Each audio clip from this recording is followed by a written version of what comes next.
Right now, somewhere in a server farm you will never see, a foreign intelligence agency is copying encrypted American data, emails, banking records, military communications. They cannot read a single word of it today, and they don't need to, because they are betting that within the next 10 years, a machine will exist that can crack it open like a tin can, and everything they stole in silence will suddenly become readable.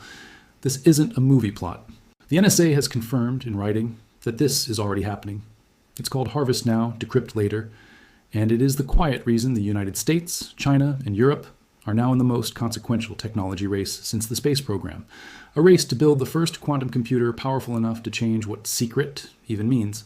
And in the last few months, DARPA, the same agency that helped create the internet, has made a move that has research labs in Beijing and Brussels paying very close attention.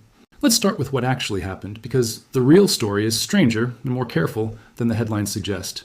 DARPA is the Pentagon's research arm, the people who fund the kind of science that's too risky for a normal company to bet on, but too important for the government to ignore. For the past few years, they've been running a program called the Quantum Benchmarking Initiative, or QBI. And its goal is not what most people assume. DARPA isn't trying to build a quantum computer itself. It's trying to answer a much harder question first. Out of all the companies claiming they can build one, who is actually telling the truth? That distinction matters more than it sounds like it does. Quantum computing has a hype problem. For over a decade, companies have promised breakthroughs that quietly got pushed back year after year. So DARPA built QBI as a filter, an independent government-run verification process where quantum companies have to prove their approach can eventually become what's called utility scale. That means a computer whose actual usefulness is worth more than what it costs to build and run. Not a lab curiosity, a machine that pays for itself in value. As of the most recent public update, 11 companies have made it through the toughest part of that filter and advanced to what DARPA calls Stage B, a year-long deep review of their engineering plans. And the list reads like a who's who of the industry. IBM, IonQ, Quantinuum, Atom Computing, Kera, Xanadu, Dirac, Nord, Quantique, Photonic Inc., Quantum Motion, and Silicon Quantum Computing. 15 companies started this stage of the process. Only 11 survived the cut, including familiar Silicon Valley names like Google Quantum AI's affiliated teams and hardware giants like Microsoft and PsiQuantum, who are moving through a related, more advanced track of the same program. Here's the part most coverage misses. DARPA's own program manager, Joe Altpeter, was blunt about what Stage B actually tests. In the agency's own words, they're not just checking if a company can hit next year's milestone. They're checking if the company can survive, trying to build something this hard for a decade straight. That's a brutal standard, because in quantum computing, the graveyard of abandoned promises is enormous. And here's your first real twist. DARPA has openly stated that it doesn't actually know if any of these approaches will work. This isn't a competition with a guaranteed winner. It's entirely possible that in 2033, the target year DARPA has set for this whole initiative, the answer comes back, no. No company gets there. That kind of honesty is rare in a field this hyped. And it's exactly why serious scientists take QBI seriously in the first place. But if you think that uncertainty means the race has slowed down, you're about to see why every major government on Earth is acting like the opposite is true. Because while QBI was quietly filtering out the pretenders, DARPA launched a second, less publicized program this year that tells you where the real bottleneck actually is. It's called HARQ, Heterogeneous Architectures for Quantum. And to understand why it matters, you need a quick analogy, because the concept sounds more complicated than it is. Think about the laptop or phone you're using right now. Inside it, you don't have one type of chip doing everything. You've got a processor for general tasks, a separate graphics chip for visuals, and other specialized components, each doing the one job they're best at. That mix and match approach is a huge part of why modern computers are so powerful. Quantum computing, until recently, didn't work that way. Every company was betting on a single type of qubit, the basic unit of quantum information, and building their entire machine around that one technology's limitations. Superconducting circuits, trapped ions, photons, neutral atoms. Pick one, and you're stuck with its flaws. HARQ is DARPA's attempt to break that pattern, to get different qubit technologies talking to each other inside the same system, the same way your phone lets a processor and a graphics chip cooperate. 19 teams across academia and industry, including groups at the University of Maryland and the University of Texas at Austin, are now spending the next 2 years trying to make that happen. If it works, it could shave years off the timeline to a genuinely useful quantum computer. If it doesn't, it's one more expensive lesson in just how stubborn this technology really is. So why does any of this deserve the word weapon in a headline? Because the actual danger was never a quantum missile or a quantum bomb. It's quieter than that, and in some ways, more unsettling. Modern encryption, the kind protecting your bank account, your government's classified files, and every HTTPS website you've ever visited, relies on math problems that are essentially impossible for a normal computer to solve in a human lifetime.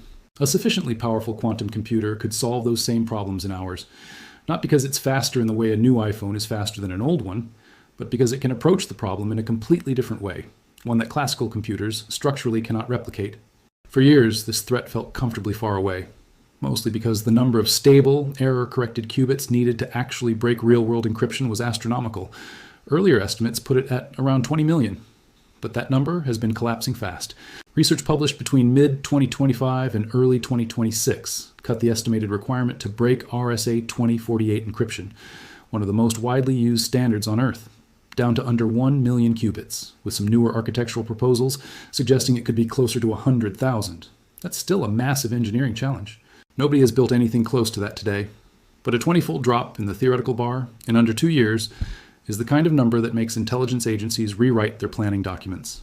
This is exactly why the NSA, the UK's National Cybersecurity Centre, and allied intelligence agencies have publicly and repeatedly confirmed that harvest now, decrypt later is not a hypothetical. It is an active strategy right now from state-level adversaries. They are recording encrypted traffic they cannot read today, betting that a future quantum computer will hand them the key. Some of that stolen data has a shelf life of only a few years. But government records, long-term trade secrets, and classified material can stay sensitive for decades, which means the encryption protecting them needs to survive a threat that may not even exist yet. That's the real weapon here, not a device that explodes. A device that, the moment it works, makes years of accumulated secrets instantly readable. So when DARPA pours resources into figuring out who can actually build a working quantum computer first, it isn't really a race for a faster gadget. It's a race to be the one holding the key when that lock finally breaks, or to have already changed the locks before anyone else can pick them. And that brings us to the part of the story most American coverage barely touches: what everyone else is doing about it. Start with China, because their approach looks almost nothing like America's. Where the US model runs largely through private companies competing for government contracts, China's quantum effort is centrally planned, academically anchored, and enormous in scale. Its center of gravity sits at the University of Science and Technology of China in Hefei, the birthplace of two of the most talked about quantum demonstrations of the last 5 years, the Zhuzhong photonic processor and the Zuchongji superconducting chip. China's newly unveiled 15th five-year plan, covering 2026 through 2030, places quantum technology first among 7 strategic future industries, ahead of even artificial intelligence and biotechnology in the official ordering. Western estimates, which are necessarily imprecise since Beijing doesn't publish exact figures, put China's dedicated quantum funding somewhere in the range of $10 to $15 billion, sitting inside a much larger emerging technology fund, reported at roughly $138 billion. 2 of China's biggest consumer tech giants have actually stepped back from quantum hardware, leaving the commercial work to more focused specialists like Origin Quantum and Quantum C-Tech, companies few Americans have ever heard of, but which are increasingly central to China's push for what officials call full technological self-reliance. That push became urgent, not optional, after US and allied export controls cut off access to some of the advanced cooling systems, control electronics, and fabrication tools that quantum computers depend on. And here's the twist that surprises a lot of people. Several analysts now argue those export controls didn't slow China down as much as intended. Instead, they gave Chinese officials the exact justification they needed to pour even more state money into building homegrown alternatives to everything they used to import. How far along is China, really? Here's where honesty matters more than confidence. China has publicly demonstrated strong foundational quantum hardware. Real chips, real qubits, real published results. What it has not publicly shown is the kind of large-scale computational demonstration that would prove it's close to breaking real-world encryption. One respected quantum policy analysis put it plainly: that gap is exactly what you'd expect to see if China's program is somewhere between 1 and 2 years behind the leading US efforts. But it's also exactly what you'd expect to see if China is simply keeping its most advanced results classified. Nobody outside China's national security establishment can say for certain which explanation is true. And when the analysts writing these reports for the Pentagon admit they can't resolve that ambiguity, that tells you something important about how much of this race is happening in the dark on both sides.